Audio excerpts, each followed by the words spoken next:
Levar todas as brigas a sério é imprudente. Não levar nenhuma a sério é covardia. Ficar brigando no trânsito, brigando por horários e coisas é imprudência. Tudo que começa com eu é problema seu. Eu estou doente, esse é um problema seu.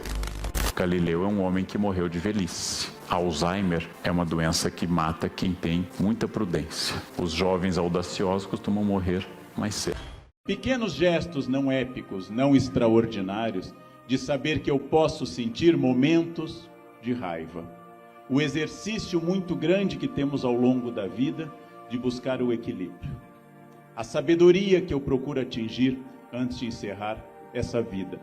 Nós mudamos a ideia porque tanto para alguns ramos da filosofia quanto para a grande maioria da ideia budista, o inferno começa a ser gestado, como no exemplo da história da monja, começa a ser gestado por nós mesmos. O inferno é uma opção de entrar em um discurso de ódio. O inferno é uma opção de eu ceder à raiva.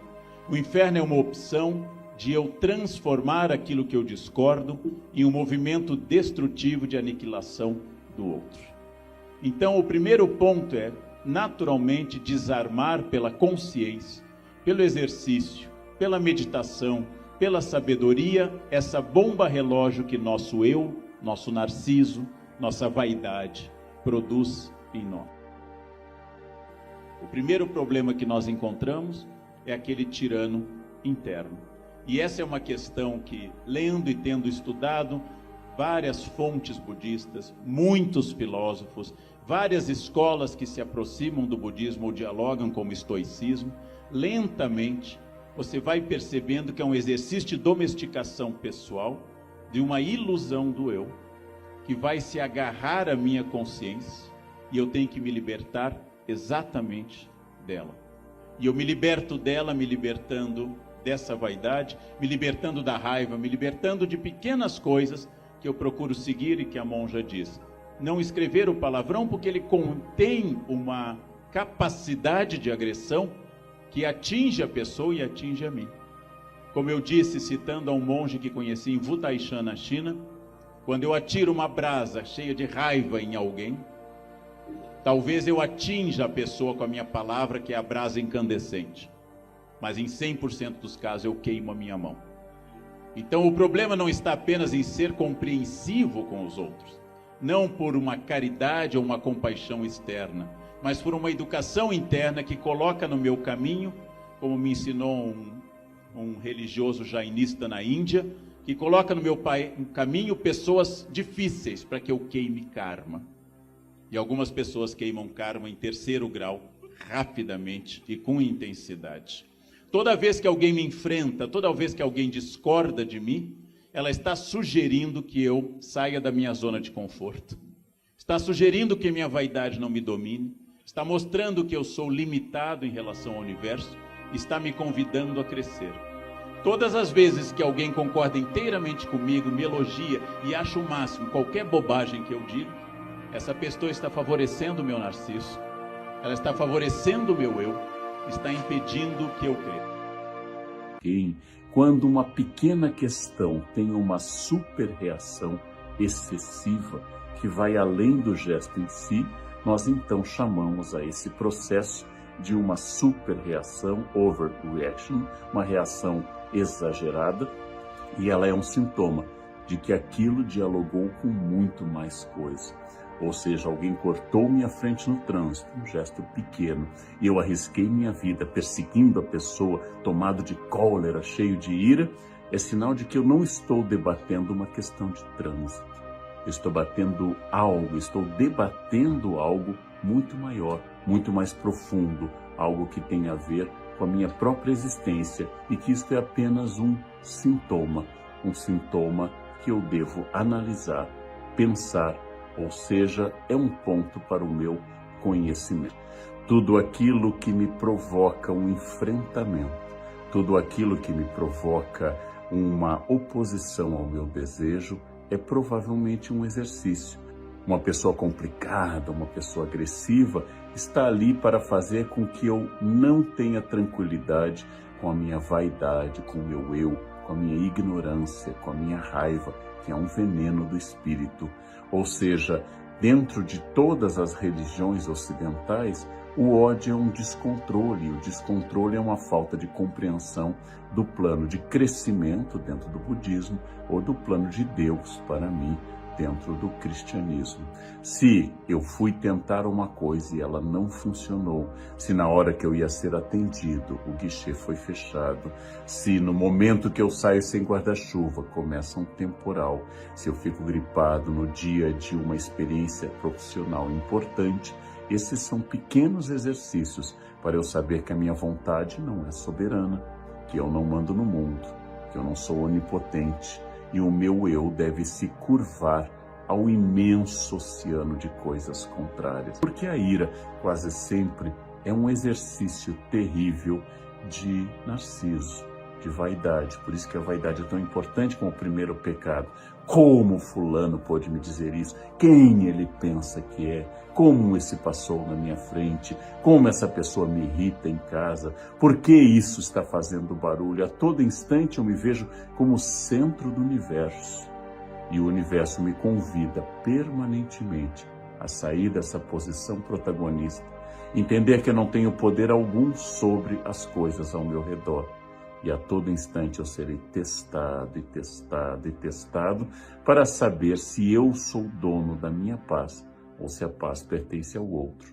Então, é por isso que a filosofia estoica destaca também a tranquilidade da alma, a capacidade que eu tenho de entender que eu posso mudar algumas coisas e há outras que eu não tenho nenhum poder.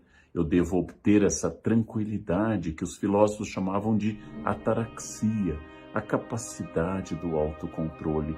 Aquilo que acontece, eu devo ser indiferente. Eu não posso mudar muita coisa.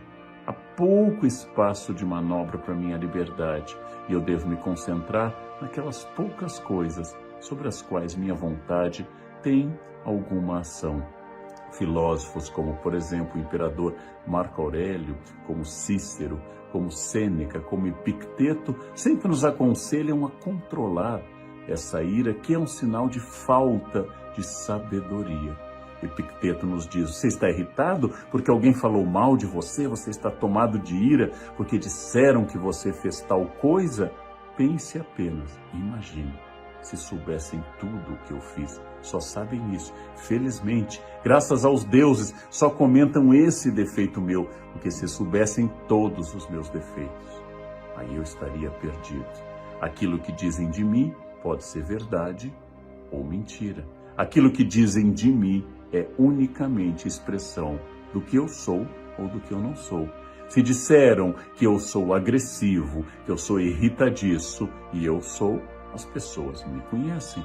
Não há por que ficar mais irritado ainda. E se eu não sou, elas não me conhecem. Logo, porque eu ficaria irritado. Dizem que eu sou lento ou dizem que eu sou tomado, por exemplo, de avareza, eu vou refletir, eu sou lento, eu sou avarento. Se elas estão dizendo a verdade, eu concordo, nossa, você me viu. Se eu não estou sendo julgado com precisão, eu vou dizer, interessante, não consegui ainda me mostrar ao mundo, ou é uma calúnia, ou é a expressão da verdade. Por que ficar irritado? A irritação é sempre prova no estoicismo de falta de sabedoria. A irritação é um desequilíbrio, uma inquietude que mostra que você ainda não se conhece, que você não sabe quem você é e que a sua paz não lhe pertence, mas pertence ao mundo. Assim, o mundo pode permanentemente tirar a sua paz. A qualquer instante, o mundo pode chegar lá e dizer algo ou fazer algo e você perde completamente o controle. Para o cristianismo, é uma falta de capacidade de imitação do mestre, sempre manso e humilde de coração. Para o budismo, é uma exacerbação do eu. Eu acho o meu eu central e a ilusão do eu faz com que eu ache que todas essas coisas acontecem por minha causa. O budismo recomenda que eu evite o ódio, porque eu vou ter que entender, a ignorância é uma das grandes pragas contra as quais o budismo luta, eu vou ter que entender que eu não sou senhor de tudo. Eu posso sentir a dor de ter chutado uma pedra, posso sentir a dor de ter sido insultado, mas não posso transformar isso em ódio, porque o ódio aumenta a ignorância, ele é fruto da ignorância. e o ódio aumenta a fixação do meu eu, especificamente do meu eu vaidoso, que se acha possuidor de virtudes e que não pode ser atacado. A ira é um pecado capital, a paciência é uma virtude. E a virtude se exercita diariamente através da concepção de que minha irritação é sinal claro de que eu não tenho controle das coisas. A minha irritação é sinal claro de que minha vaidade ainda me domina. A minha irritação é algo que eu devo pensar e repensar e agradecer para cada chance de cada pessoa, na teoria, que me enfrenta, que diz o contrário do que eu penso, ou até que me agride, que isso é uma expressão da pessoa. Uma pessoa sábia não entrega a sua tranquilidade para os outros. Uma pessoa sábia entende profundamente que a sua paz lhe pertence como um patrimônio. O sábio não se abala, o sábio não se irrita. O sábio entende que sim, aquilo é contrário ao que eu queria, aquilo dificulta meu plano no momento, aquilo me atrasa. Mas o sábio não coloca toda a força da ira, porque a ira é uma infantilização, uma teimosia, como se eu, adulto, me transformasse de novo em uma criança contrariada. As crianças contrariadas são dominadas pelos sentimentos, não podem controlá-los, não aprenderam ainda o poder da razão e a capacidade que eu tenho, sim, de sentir o impulso, mas de controlá-lo. No mundo contemporâneo, no mundo da internet, a expressão do ódio, da ira nas redes é quase uma obrigação. As pessoas são afogadas nesse senso violento, irado, são muito pouco pacientes, julgam rapidamente e, protegidas pelo anonimato da internet, lançam seus ataques constantes e irados sobre o mundo. Cabe às pessoas equilibradas não darem alimento, como se diz na internet, para os trolls, ou seja, ao não responder no mesmo tom, ao não aceitar a provocação, eu acabo dizendo então que eu não vou alimentar a sua raiva, porque esta sua ira é sua, é um código seu, é uma gramática sua, é uma energia que lhe pertence. Eu não vou ser o impulsionador, a alavanca, o trampolim para a sua raiva. E assim, eu não alimento monstros que podem crescer e dialogar com os meus monstros também. Deixo que a pessoa enraivecida siga adiante. Sim, o mundo a todo instante, sem cessar, sem parar, o mundo nos enfrenta. E se na Grécia era uma virtude eu reagir a esse mundo, se no mundo da internet responder com mais palavrões, com mais agressividade, com humor mais agressivo, com ataques mais pessoais, isso possa ser visto por alguém como uma virtude, é uma amostra de que aquele que me provocou venceu. Fulano lhe colocou um apelido nas redes, fulano fez algo agressivo para você, é um problema dele. Ele tem dificuldades com você, ele não consegue aceitar. É uma escolha dele, é uma escolha absolutamente pertencente a ele. E ao fazer tudo isso, ele pergunta, vai entrar no meu joguinho de raiva? Vai ser irado como eu, no sentido de tomado de cólera? Vai se infantilizar? Vai mostrar que tem insatisfações com a sua vida que devem ser transportadas para o outro? É uma pergunta. E aí algumas pessoas aceitam e outras pessoas rejeitam a participação nesse jogo. A ira é um sinal de falta de paciência, de falta de conhecimento, de falta de controle, de falta de sabedoria. E se eu fosse religioso, de falta de Deus, de falta de tranquilidade dada pela certeza que Jesus é o Deus da paz, Jesus é o Deus da tranquilidade.